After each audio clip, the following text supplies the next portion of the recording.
ಗುರುದೇವಾಯ ನಮೋ ನಮೋ.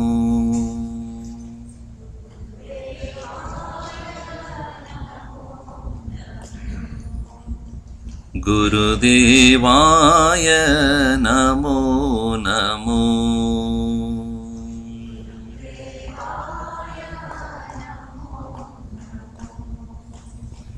ಹೇ ಪರಮೇಶ್ವರ ನಮೋ ನಮೋ.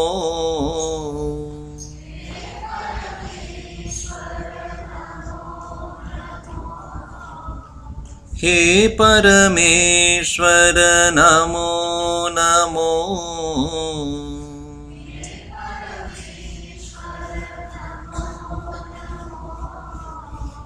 ಗುರುದೇವಾಯ ನಮೋ ನಮೋ.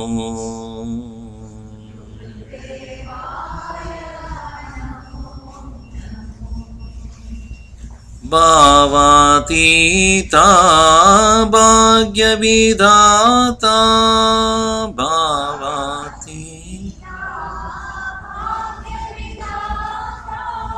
ಭವಭಯಹರಣ ನಮೋ ನಮೋ.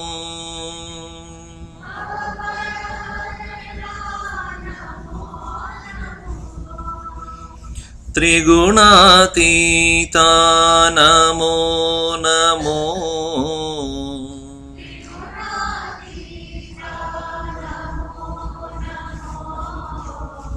ಚಿನ್ಮಯ ರೂಪ ನಮೋ ನಮೋ.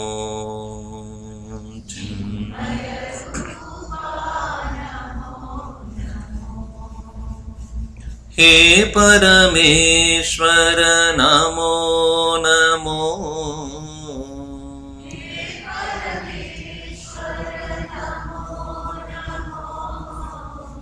ಗುರುದೇವಾಯ ನಮೋ ನಮೋ.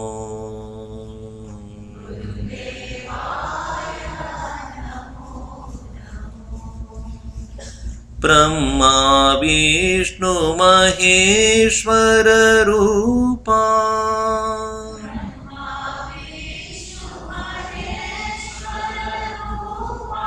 ತ್ರಿಮೂರ್ತಿ ರೂಪ ನಮೋ ನಮೋ.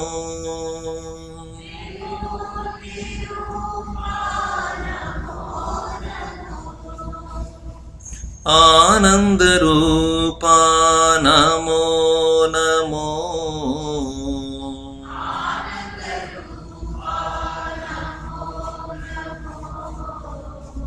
ಆತ್ಮಸ್ವರೂಪ ನಮೋ ನಮೋ.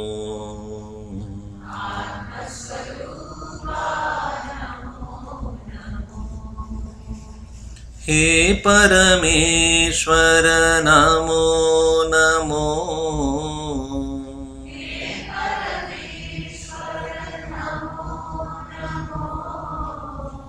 ಗುರುದೇವಾಯ ನಮೋ ನಮೋ.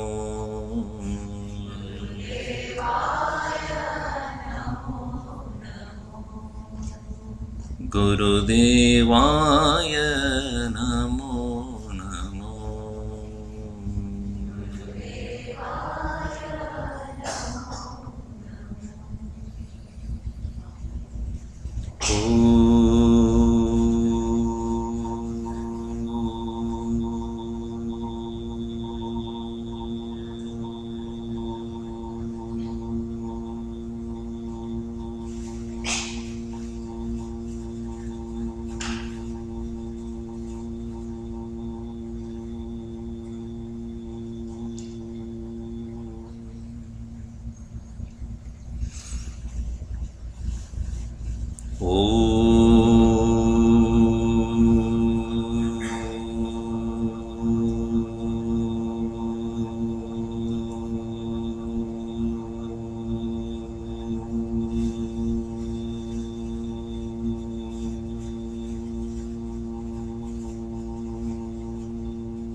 ॐ सहना भवतु सहनौ भुनक्तु सह वीर्यं करवावहै तेजस्विनावधीतमस्तु मा विद्विषावहै ॐ शान्ति शान्ति शान्तिः समस्तजनकल्याणे निरतं करुणामयं नमामि चिन्मयं देवं सद्गुरुं ब्रह्मविद्वरम्.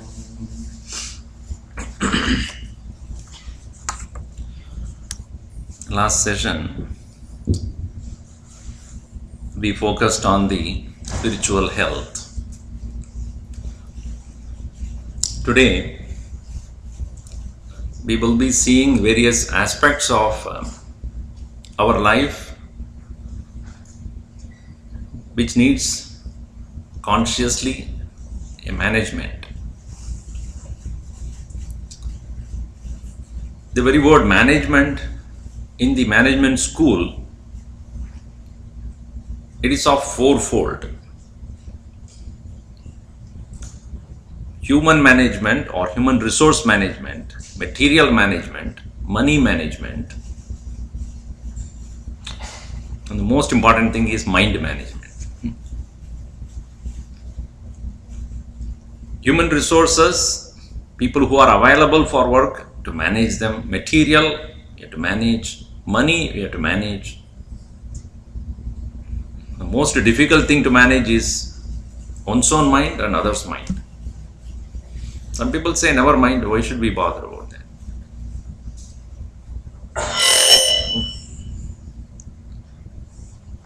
So, when it comes to any management, reduce this please. There are three things again.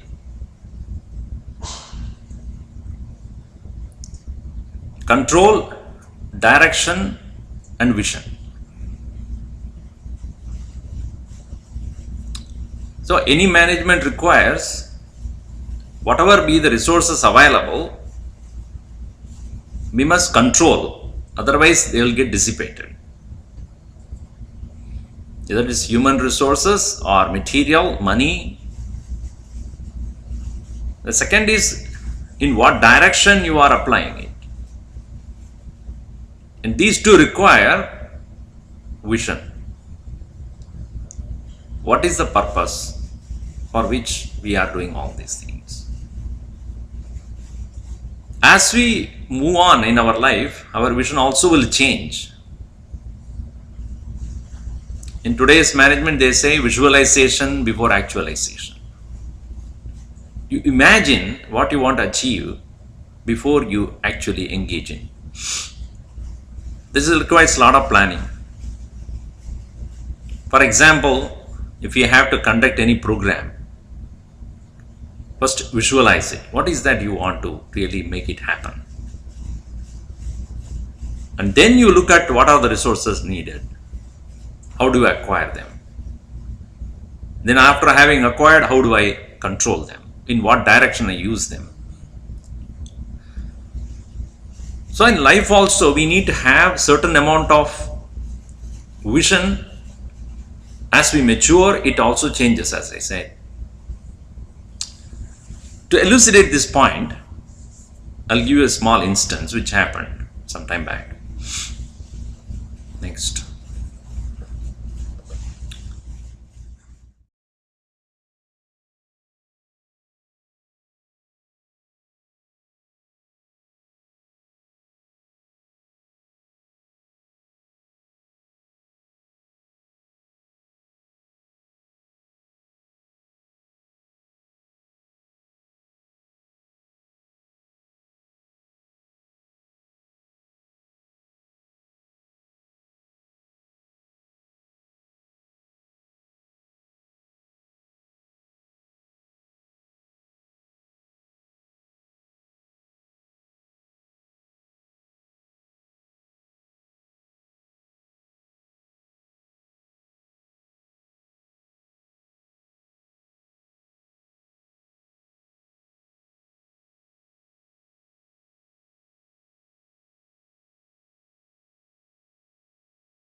Our life is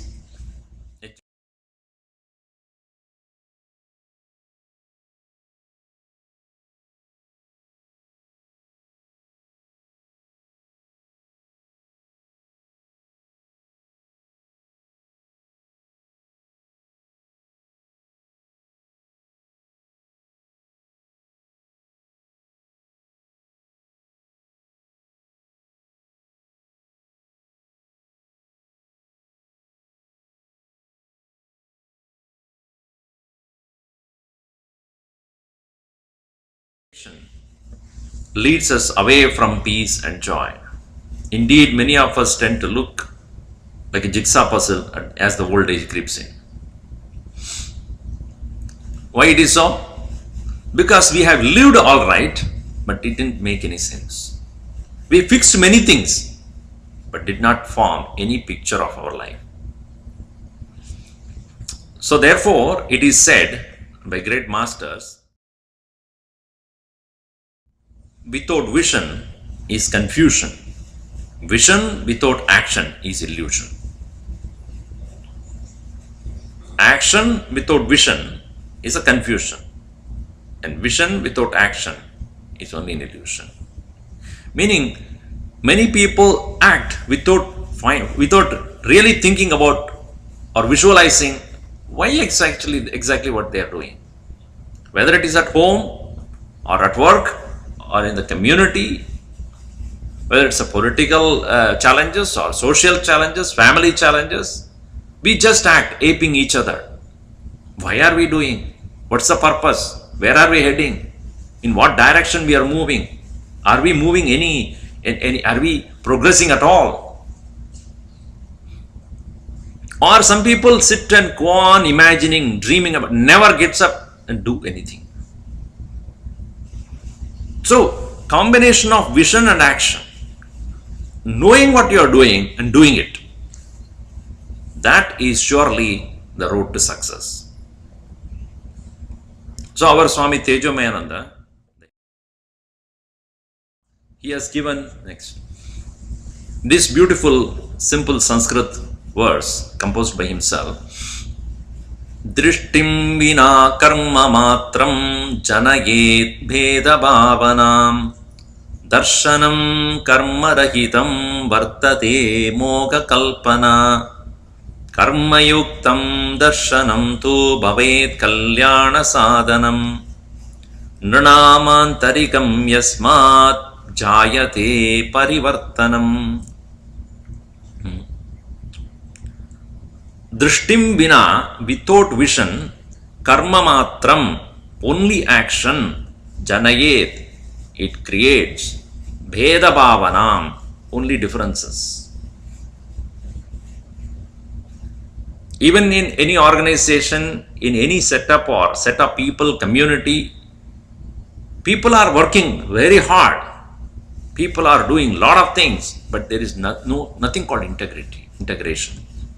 Everybody is interested in doing their own things, and there is so much of division.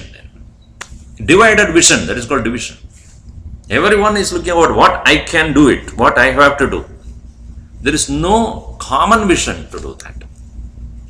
Are we helping somebody else to achieve what he or she wants to achieve while I am doing my job? Just like our physical body has many parts, each one of them having different functions, but they are all together helping one individual. Isn't that? Eyes are seeing, ears are listening, nose is smelling, hand is doing its work. But all of these are doing for the same person. In the same way, we as individuals may work, but what is the common vision that we have? Darshanam karma rahitam. If one has a lot of imagined ideas, karma rahitam, with no action, vartade moga kalpana. It is just an illusion. Therefore, karma yuktam, along with action, darshanam tu, and vision, bhavet kalyana sadhanam. It leads to good, auspicious, fulfilling experience for all. Nranam antarigam yasmat Jayate parivartanam. Parivartanam means transformation takes place in even an individual when these two come together. Before you walk, you see where you are going, isn't it? If you want to move forward, you must use both the eyes and the feet. So action without vision creates division. Vision without action becomes delusion. Vision with action is the way to success, which leads to eternal transformation of a person. Now one may say, next,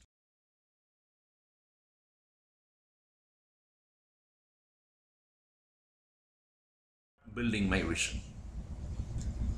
So do not fail to ask these questions to yourself as often as possible. In fact, every day. Next, is most of your attention in daily life focused on merely your physical and emotional well-being? Next, is the focus of your work is on self-pride or self-will?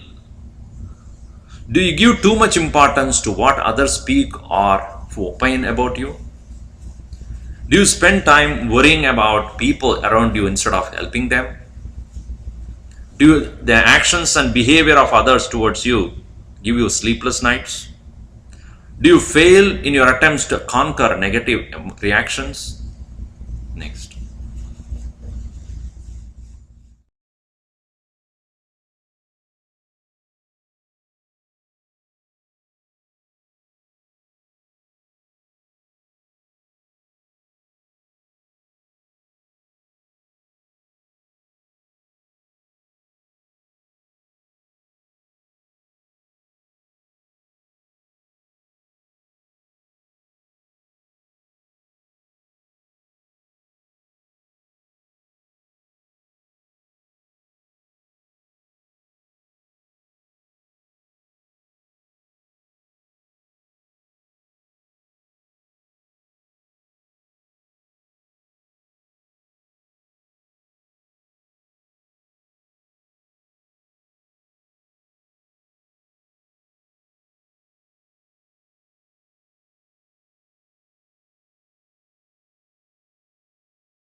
To do whatever we want to do.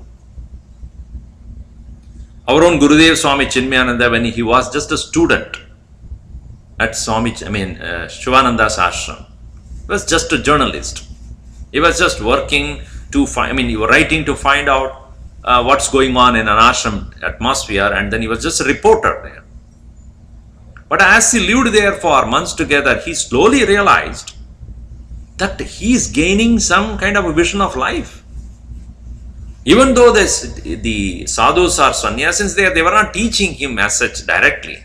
But he realized that living a very purposeful, useful life which can help maximum people is more worthy of doing than just doing your job. As months passed by, he realized that what he is doing is just a waste of time. Just writing something and it reaches people. I don't know how many people read and they ever even understand what he is writing. Over a period of time, he realized that his life should become a purposeful one. Even if I can help one person to change in life, I have done something in life. So, every master in every field has realized one thing: unless I sacrifice my time for the benefit of people around, my life is worthless. How many of us therefore spend at least few minutes or few hours in a week or few minutes a day just for the sake of something to happen around us which is good? That's what Mahatma Gandhi said: you change. You be the change which you would like to see. And he also has given vision to us. He says lack of value-based vision leads to number 1, wealth without work.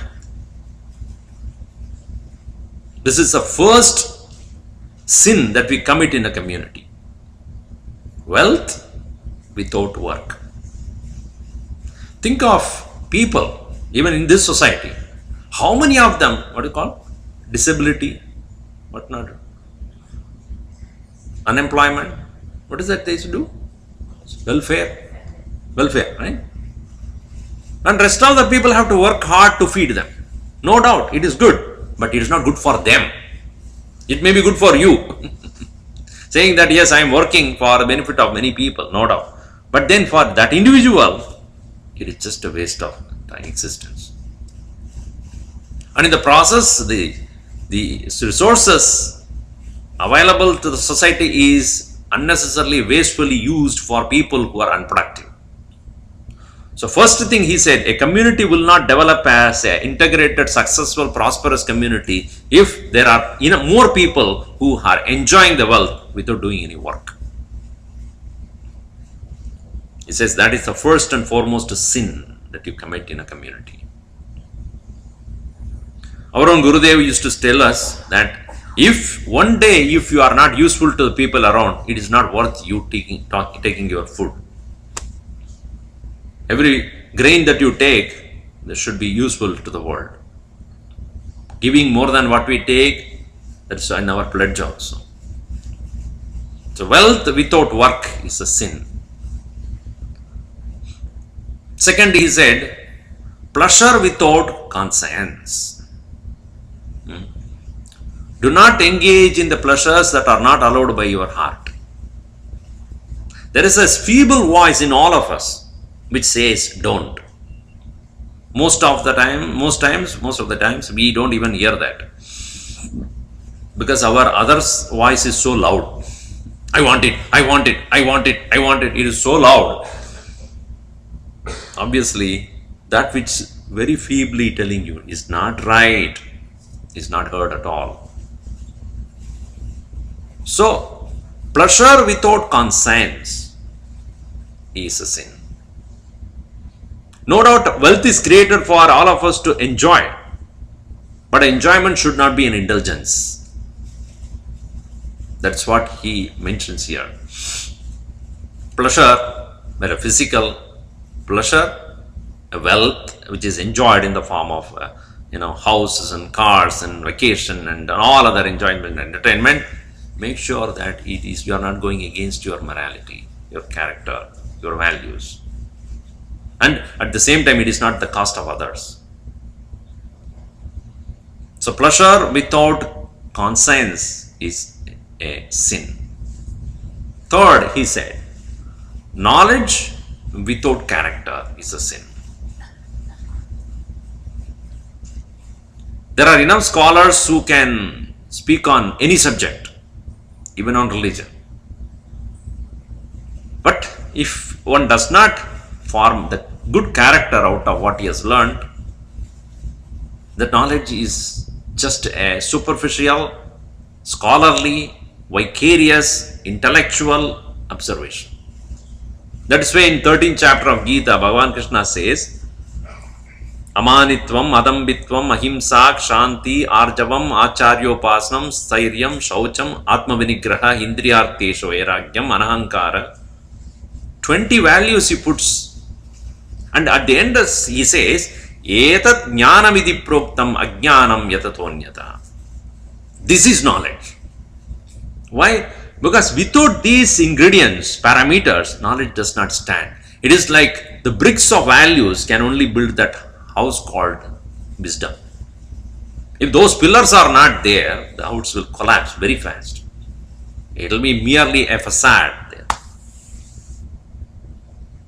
So every person who has been gaining the spiritual knowledge should reinforce it with values, building the character. So knowledge without the character is just scholarly. And that is the reason why we find today so-called sadhus and so-called saints and They are being worshipped for their knowledge. But when you go deep within and see, there's just hollow. There's nothing strong within them. There is no integrity. What they say is not what they do. What they do is not what they say.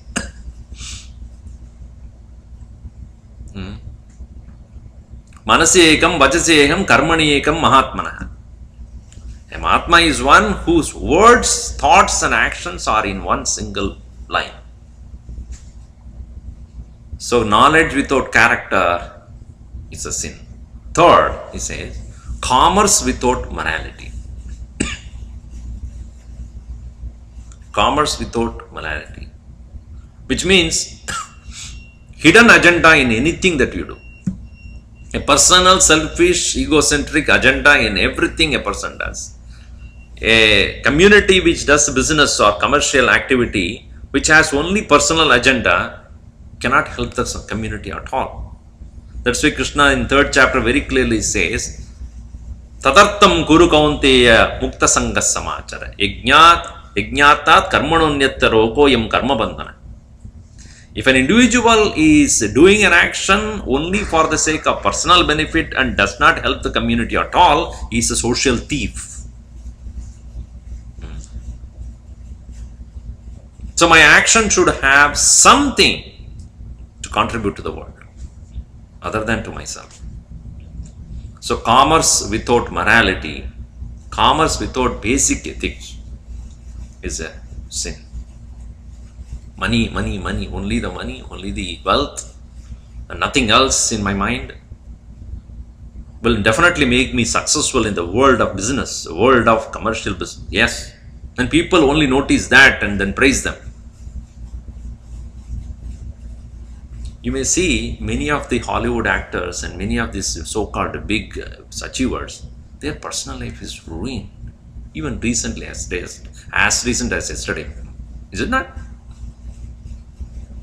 I don't want to discuss about that here. Why? What did the money create then?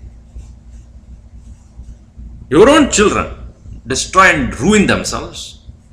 Why? Too much money. They don't know what to do. They destroy themselves, eat all sort of things, take pill and die. What's a 30 years old, 25 years old? What have you achieved then? So, Shankaracharya said way back in 8th century that when you have money, your own son will be enemy to you. Putra dabi jana bhajam bhidihi. Putra dabi, even from one's own son, dhana bhajam bhidihi. And he will also be looking for your money there. He will have no love for you, love for the money you have. So, that is there. I mean, what was there in 8th century is as much valid today also. Because this is a truth. Next he says, today's world is full of scientific achievements. Science has transformed our life for better, I hope. We have more time to do things which we want to do and less we need to spend and exert for petty things or trivial things, no doubt. But the irony of the whole thing is, in spite of we having conserved time by not doing trivial things, having the machines do it, still say, समय ही नहीं मिल रहा है कुछ करने के लिए. What? You are supposed to have conserved time because you have many things, equipments doing many trivial things. All these things can be done by equipments. But still, we say, समय ही नहीं. Are we sleeping more? That is also not there. Sleeping less. Spending less time in travel and commute and doing things, and what do we say at the end of the day? More than that, also science has made us less and less human. So he says, science without humanity is a sin. It is like ladder against a wrong wall. You are going up, but suddenly you find I am in the wrong place. So progress, no doubt, in technology, in science, has made us so feel proud that we have achieved so many things. But where is the time? Are you happy? Are you able to spend time for yourself? Nowadays, you get up at 4 o'clock because Asian market is open. Singapore is open.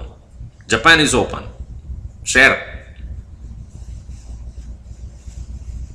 Or you have calls from, overseas. They are asking you to, and you have to work from 4 o'clock and then night 11 o'clock because the local team is still working. Where is the time? So no doubt the technology has shrunk the time, the space barriers, but then it has shrunk the human heart as well. No time for anything. Sundays and Saturdays and every day there is work. So I said this, what is a workshop? Workshop? You work and somebody is shopping in your money. Next he says, religion without sacrifice is the sin. The greatest religion that anybody should follow is where I am able to give up myself for somebody's good. Sacrifice is the first religion. Because what is religion based as such is love for God. And if you have to love God, you have to emulate Him. And emulating God means he who is ready to give up everything for others. Look at the nature, it gives. Constantly it gives. That is the Lord's expression. So then, how do you emulate God? Just see that. How He expresses Himself as the nature and constantly is able to give for others. In all His stories and other various parables and fables that we read in the literature or the Puranic literature or the religious literature, you see constantly people who have fallen in love with God are available to the world forever. Nothing called personal thing as hidden from the world. I am an open book. So, religion without sacrifice. Religion where you are not able to give up your personal comfort for the sake of others is no religion at all.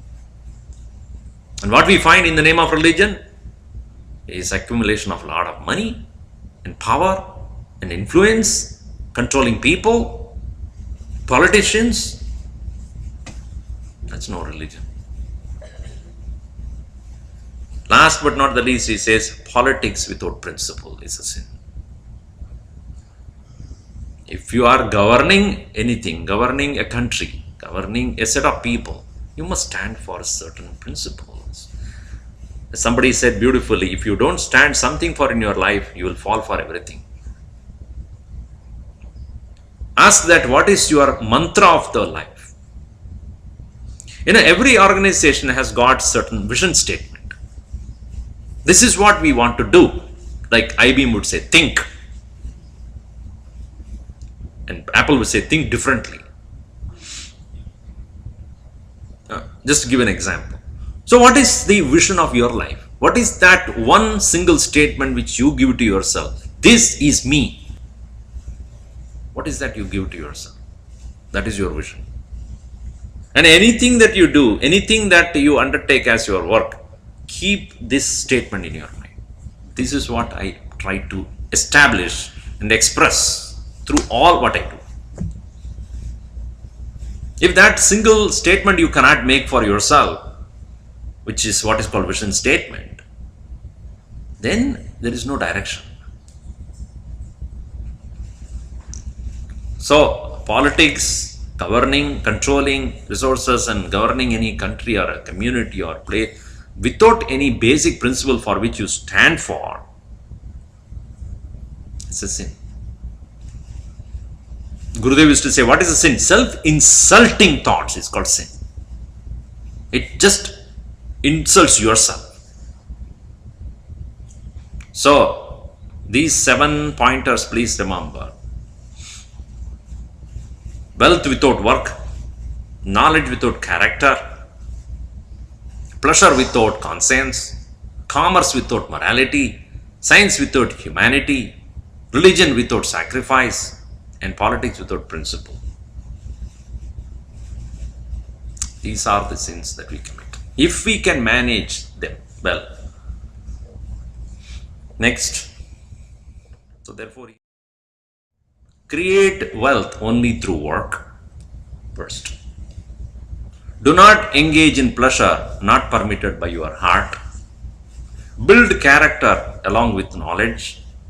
Bring values at work. Be human. Sacrifice for others. Practice this as your religion. Stand for noble principles in your life. This is the vision to manage one's life very efficiently.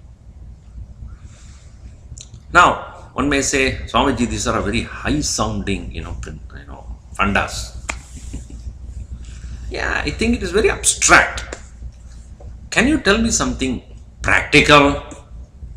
So many people, ask something. Okay, next. How do you manage your worries? Some people say, Swamiji, if I don't worry, if you don't feel like existing, And another thing is, if I am not worrying in my home, nobody worries. And if I am not worrying, what else I need to do? I have nothing else to do. So there is a worry manager, separately is available. His only job is, or her only job is to worry. So anybody wants somebody to worry about some problem, just go and give it to them. They will keep worrying about it. Because they feel uncomfortable if they are not worrying. So if you are happy, suddenly, I am not worrying about anything. Something wrong. See, it is simple as that. Next, the longer you hold, heavier it becomes.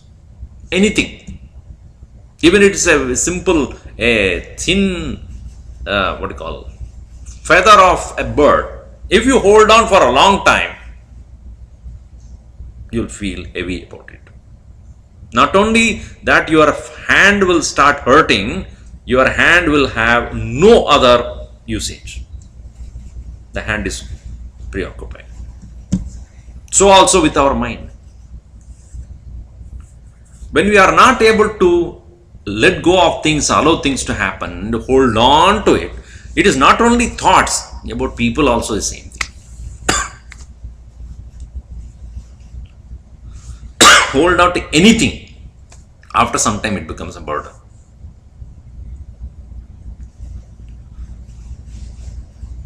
Second is, learn to put down the burden and pick it up whenever you need.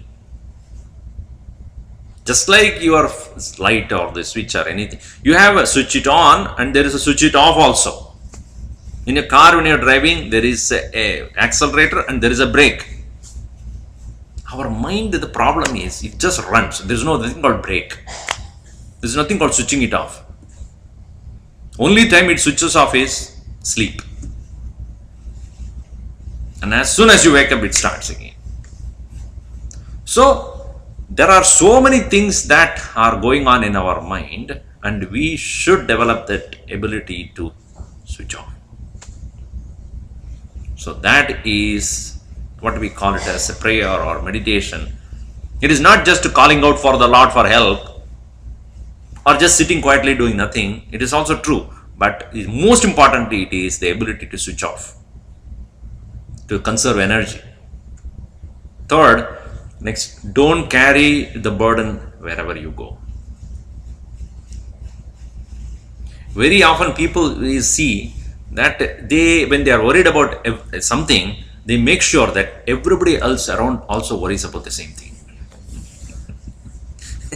Go on talking about it, lamenting about it, complaining about it, crying about it. And when the others are also equally worried about it and crying about it, you feel so comfortable. Made so many people worry the same thing I do.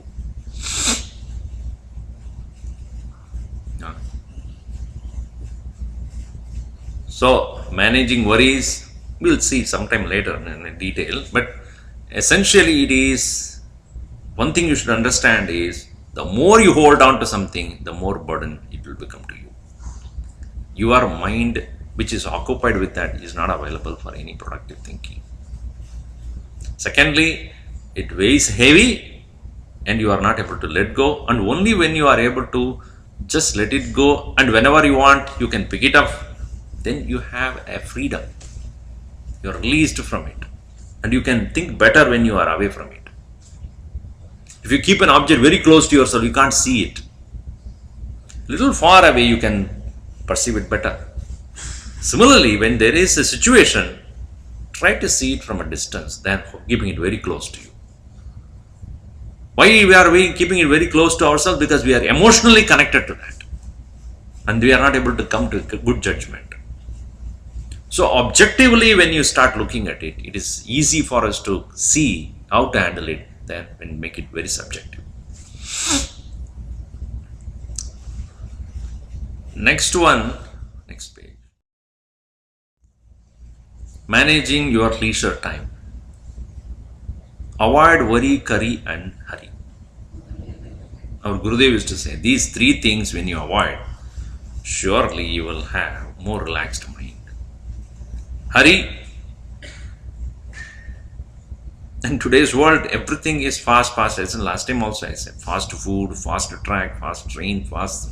Everything is fast. Except breakfast, which is not fast. Everything is fast. Even breakfast is fast only. Get up only at 2 minutes before going and then gulp something and run. Or while driving itself, you start eating. So hurry, worry, and curry. Curry means, food that you eat. Be careful about it. Now, next one is, which I talked about last time also. One thing we have to be very regular in our life to make our life, manage life very well is regularity in sleep. I remember some 2 years back when I was in Bombay for some program. I met with one doctor and he said, one of my clients, very successful businessman, 32 years old, very young, very great achiever, worked very hard, did not have any health issues. Every day he used to go for jogging and walking and running in the morning. One day, morning, he just dropped dead. The doctors were really shocked to see that. They realized that even though he was very successful, highly efficient, no health issues, ate very well, did exercise every day, what he did not do is sleep. There are people who can go days together without sleep. But I am telling you, every day no sleep means you are digging your own grave. And that sleep should be a deep, sound one, continuous 6 hours. Not 6 months like Kumbhakarna, I am not trying. 6 hours undisturbed, continuous sleep. That's a must. Don't say, 2 hours, there 2 hours, here 2 hours. No. So, it is very, very necessary that body takes very good rest and then only you become efficient both mentally and physically. Second thing is, next, at home, pick up phone by choice. When you are at home, you are at home, you are not at work. I am not talking about those who are on call. They are oncologists all the time. So, when you are at home, you are at home. Your choice of picking up the phone is yours. It is not necessary that you have to talk to everyone who calls you. Not necessary. It is only a request. When somebody calls you, it's a request, not a demand. Of course, if it's from your wife, it's a different thing. Then it's a demand.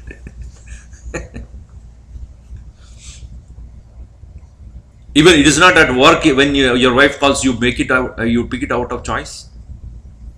Yes or no? So also, when you are at home, call from anybody, anyone is out of choice. not demand. Third, avoid compulsive thinking. When somebody talks to you about something, it is not necessary you should think about it. Or when you are reading something in a paper or looking at the web, it is not necessary that you should think about it. It is an information that comes to you. You have a choice of looking at it or not to look at it. It's like I throw a ball at you. Your choice to whether hold it or don't take it. It is not everything that is coming to you. You have to think about. So avoid compulsive thinking. It's a choiceful thinking you should engage in. That you see how relaxed you will be. Another important thing is next, avoid compulsive eating. हाँ, कल नहीं मिलेगा आज ले लूंगा. Don't do that.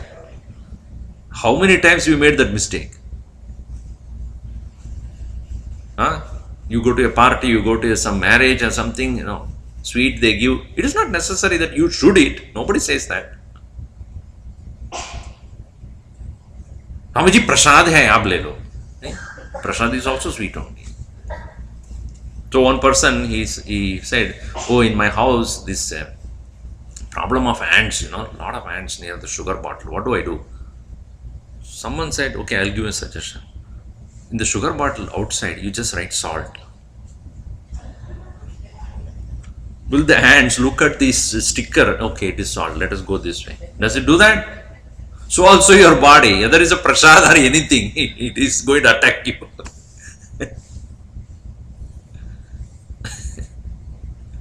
So body doesn't know whether you are eating prasad or a regular useless indulgence.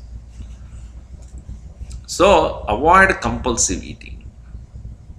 It's not that you have to eat whatever is put on your plate. No. Last is, every day give some time to yourself to do nothing.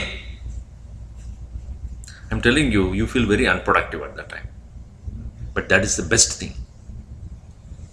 You know why? Because that is when your creative mind starts. When you have absolutely nothing to do, that is when you start looking at your life from a different angle. Absolutely nothing.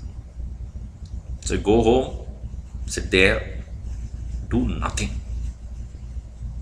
Not even watching TV, no reading of book, no talking to anyone, no iPadding,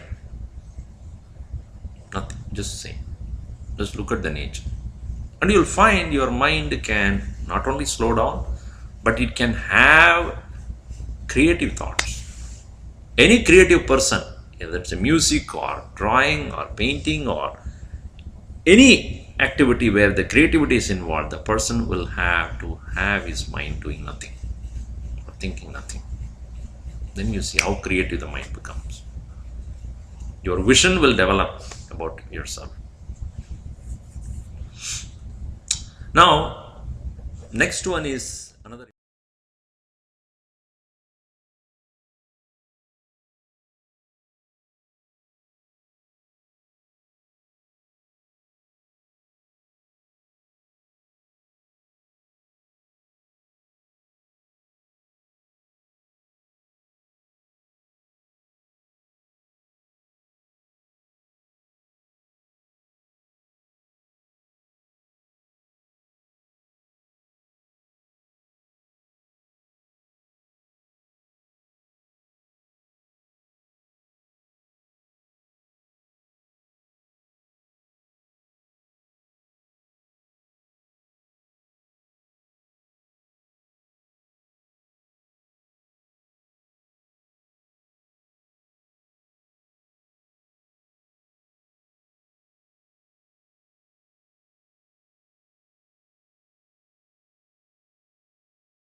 Some people are perfectionist. Perfectionist is one who takes a lot of pain to be a perfectionist and distribute that pain to everybody else around him. So, transfer of stress. That's one way easily we can manage the stress. You want to do that? No, I'm not suggesting you to do that. Second is prayer. Give the stress to God. Let him have the stress. I cannot achieve what I want and I don't know what to do. You please take care of it. That is very difficult, I'm telling you, but this is the second method. Third, many people do this. Management programs. The company pays a lot of money for you to manage your stress. So you go to some management program where they talk about it and then they have seminars and then you go and eat nicely. Then come back. Nothing changes. Fourth is, when you are stressed, some people go sit and read some books just to get out of that thought. Fifth one is, which some of you do, cocktails. No, art, sorry. Fifth one is art. Some people remove their stress by engaging in some kind of a creative activity. Sixth one is cocktails. By removing the stress from your head, now you are going to put more stress in your stomach. So that is another way of overcoming stress. One person went home and drunk fully. No, actually half drunk only. He went home half drunk. So his wife was standing there outside. What's the point in coming half drunk? He said he ran out of money. He would have been full drunk, but he ran out of money. That's why he's only half drunk. So drinking is another method of overcoming stress. Seventh, sports. Either you play it or you watch somebody playing. Get out of stress. Again, it is only temporary. Eighth, exercise. Not many people go for it, but that is another form of overcoming stress, where expending your energy, focusing upon something else also makes you come out of stress. Ninth, which is again not many people do, dieting. Eating less food, because stress makes you eat more food. Because easiest way to overcome a troublesome mind is to eat. So many people who are stressed are obese also. So dieting. Last but not the least is meditation. We find that next, transfer of stress next, management programs next, cocktails next, dieting. These are all depending upon something external. Whereas next, prayer and meditation, these are prescribed by most of the people who have done the prayer and meditation. They have found that these are subjective, where an individual alone is engaging without any much of external dependence, and they help a lot. And there is a reason for that also. Next. So as you see,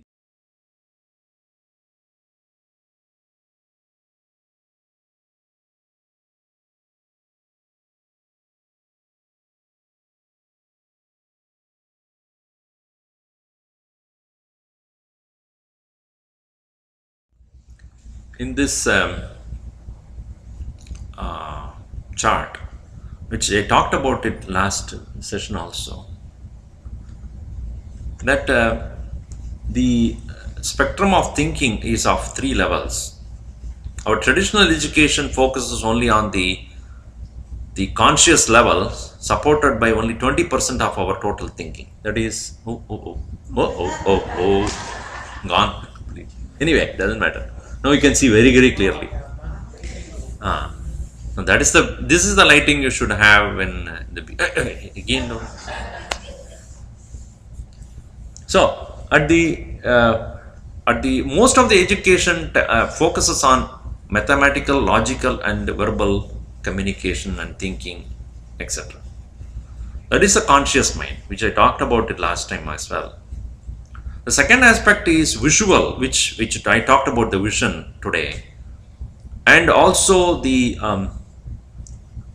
lucid dreaming, which is not dreaming as such, but you are relaxed mind, you are allowing yourself to imagine what or visualize your life, what you would like to achieve, what your day should be, what you want to do during the next few days. This visualization. So this is at the subconscious level. When you go deep into sleep, dreaming and subliminal state of mind, that is at the unconscious mind. Next. So the prayer and meditation essentially is dealing with the subconscious mind. So where you are not consciously engaging in the world with respect to logical thinking, mathematical, etc. Last time also I talked about it.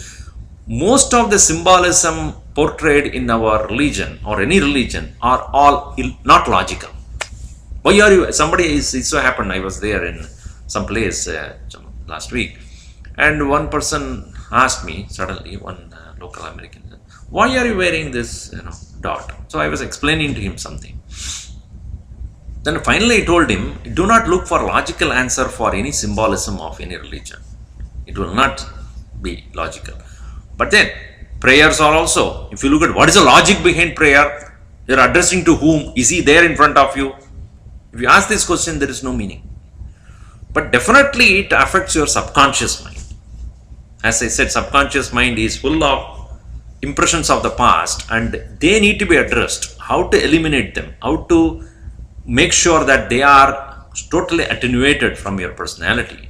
That happens only when prayer and meditation is taken up. So the subconscious level of our personality, which is the maximum influence in your thinking and emotional, etc. Most of the time they are ignored and we only deal with logical, mathematical, linear thinking, which no doubt make us achieve certain things in this world, but personal development takes place only when you internally look at yourself. And that takes place in self-suggestions, self-observation, prayer, relaxing and quietening the mind, going deep within yourself, which is happening in prayer and meditation. So that's the reason why managing your life will be much more easier when you pay attention to your life, serving others, and managing your time, managing your worries, managing your leisure time, where focus is upon self-development. Next. So let us leave the past, love the future, and live today. These are all captions from Masters, and they say, let us look behind us with understanding. Next, what happened? Let us look behind with us understanding, before us with faith, and around us with love. Finally, too far-fetched, we say, you will never know what you can do until you try to do it. In every aspect it is true that we may think it is all hypothetical, it is far-fetched, but when we start really applying it, then you know you are capable of doing it. Every great personality is one who have visualized and slowly applied themselves, and they have found that they can really achieve it. Gurudev would say, we can, we must. That happens only when each one of us take interest in managing our life with keeping our control with ourselves, giving direction with the right vision. Thank you very much, and if you have any question, please ask me. Somebody asked me a question from the last week's session. Let me look at that here.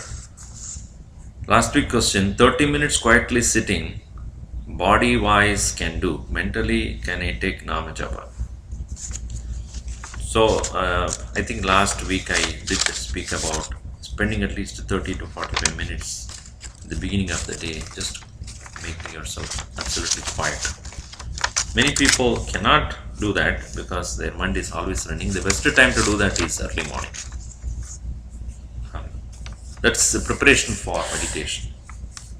Nama Japa or taking the name of the Lord is definitely useful because there is something to engage in. But slowly that also should be relaxed and come to a come to a state of quiet stillness. Any other question? Anybody? No? Okay. The next session will be on the 29th of July. 22nd I am on travel, so 29th July. So just wait for the announcements.